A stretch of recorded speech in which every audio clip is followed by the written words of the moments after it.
হাইড্রোসটা জিলাপিতে দিলে এই জিলাপিটা খাওয়ার পরে মানুষের কিডনি বিকলাঙ্গ হতে পারে, স্বাস্থ্যের জন্য মারাত্মক ঝুঁকি তৈরি হয়।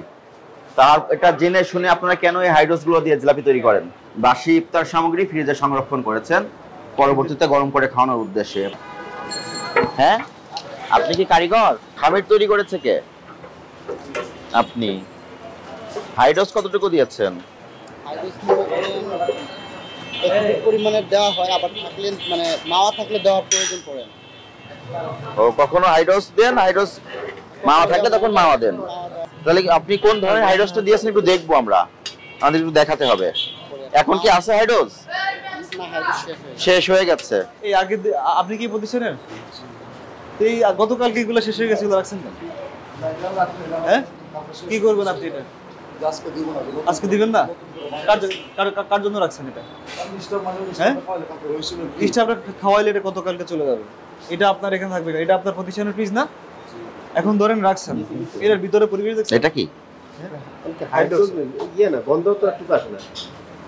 শেষে কেন না? এগুলো ফ্রিজে সংরক্ষণ করেছেন কেন?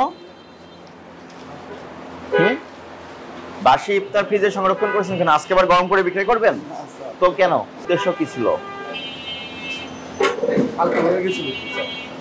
কালকে রয়ে গিয়েছিল দেখে তো আজকে ফ্রিজে রেখেছেন। আমার প্রশ্ন, ফ্রিজে রেখেছেন কেন?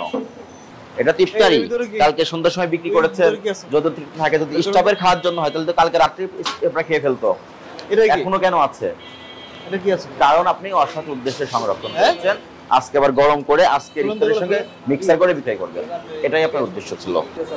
বারবার আমরা বলি ফ্রিজে ইফতার বাসি করে সংরক্ষণ করে পরের দিন পুনরায় গরম করে খাওয়াতে পারবেন না, বিক্রি করতে পারবেন না। আর আপনার বাইরে যে কারিগর আছে জিলাপি ভাজি করতেছে, উনি কিন্তু স্টেটমেন্ট দিয়েছে যে কখনো কখনো হাইড্রোস দেয়, কখনো কখনো মাওয়া নামে একটা উপাদান আছে সেটা দেয়। এবং আমার বিশ্বাস আপনি আজকে হাইড্রোস দিয়েছেন, আমরা এই দিক দিয়ে যাওয়ার সময় দেখেছি পাওয়া গেছে। তাহলে মিথ্যা কথা কেন বললেন? হাইড্রোসটা জিলাপিতে দিলে এই জিলাপিটা খাওয়ার পরে মানুষের কিডনি বিকলাঙ্গ হতে পারে, স্বাস্থ্যের জন্য মারাত্মক ঝুঁকি তৈরি হয়। তার এটা জেনে শুনে আপনারা কেন এই হাইড্রোসগুলো দিয়ে জিলাপি তৈরি করেন? এই ফ্রিজটা দেখান, বের করেন। ওটা কি? এটা চিকেন? হ্যাঁ, চিকেন জাল ফ্রাই ভাইজে রাখছে না? আজকে গরম করে আবার খাওয়াবেন, এই জন্য ভেজে রেখেছেন। ওটা কি? বের করেন। ফ্রিজের ভেতরে চেহারা দেখেছেন? কত বছর ধরে পরিষ্কার করেন না। এটা বের করেন বাইরে। এটা কাঁচা মাংস না? এটা তো কাঁচা মাংস। তাহলে কাঁচা মাংস আর রান্না করা মাংস ফ্রিজের একই চেম্বারে কেন সংরক্ষণ করলেন? ফ্রিজের অবস্থা আশাব্যঞ্জক না। তাহলে আপনি দীর্ঘদিন হোটেলে কাজ করছেন, আপনার কাজের অভিজ্ঞতা আছে, আবার এখানে এসে সেই একই অবৈধ কাজগুলো অবলম্বন করলেন।